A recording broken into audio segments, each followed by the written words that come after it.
তো রাসূলুল্লাহ সাল্লাল্লাহু আলাইহি সাল্লাম বলেন, ওয়ালা তাকুমান্নাস সাআ ওয়া ক্বাদ ইনসারাফা আর-রাজুলু বিলাবানি লিকহাতিহি ফালা ইয়াতআমু।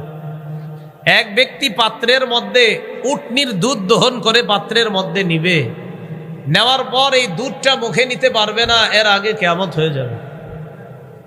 ওয়ালা তাকুমান্নাস সাআ ওয়া ক্বাদ নাশারা আর-রাজুলানি সাওবাহুমা বাইনাহুমা ফালা ইয়াতাবায়ানিহি ওয়ালা ইয়াতবিয়ানি।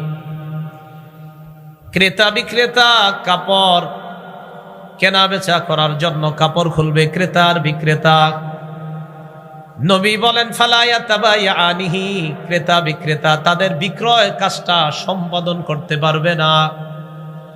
ওয়ালা ইয়াতবিয়ানিহি, কাপড়টা বটতেও পারবে না, এর আগে কিয়ামত হয়ে যাবে।